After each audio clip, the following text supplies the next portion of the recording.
നമസ്കാരം. മലപ്പുറം സ്റ്റോറീസിലേക്ക് സ്വാഗതം. വോട്ടർ പട്ടിക പരിഷ്കരണത്തിന്റെ ഭാഗമായി കരട് പട്ടികയിൽ നിന്ന് ഒഴിവാക്കിയവരെ സഹായിക്കാൻ വില്ലേജ് ഓഫീസുകൾ കേന്ദ്രമാക്കി ഹെൽപ്പ് ഡെസ്കുകൾ ഉടൻ തുടങ്ങും.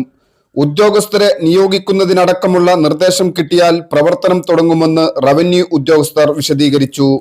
ഹെൽപ്പ് ഡെസ്ക് രൂപവൽക്കരിക്കുന്നതിൽ പൊതുഭരണ വകുപ്പിന്റെ ഉത്തരവ് ഇറങ്ങിയെങ്കിലും എന്ന് തുടങ്ങണമെന്ന് നിർദ്ദേശിച്ചിട്ടില്ല.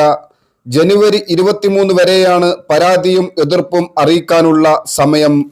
ഹെൽപ്പ് ഡെസ്കിൽ നിന്ന് പട്ടികയിൽ നിന്ന് ഒഴിവാക്കപ്പെട്ട അർഹർക്ക് പേര് ചേർക്കാൻ സഹായം കിട്ടും.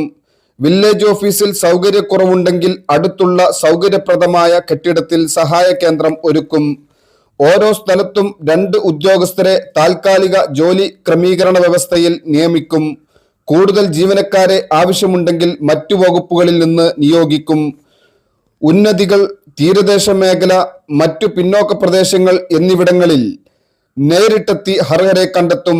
അങ്കണവാടി വർക്കർമാർ, ആശാ വർക്കർമാർ, കുടുംബശ്രീ പ്രവർത്തകർ എന്നിവരുടെ സഹായം ഇതിനുണ്ടാകും. 18 വയസ്സ് പൂർത്തിയായവർ വോട്ടർ പട്ടികയിൽ ഉൾപ്പെടുന്നുവെന്ന് ഉറപ്പാക്കും. ഇതിന് വിദ്യാഭ്യാസ സ്ഥാപനങ്ങളിൽ പ്രചാരണം നടത്തും. എല്ലാവർക്കും നന്ദി, നമസ്കാരം.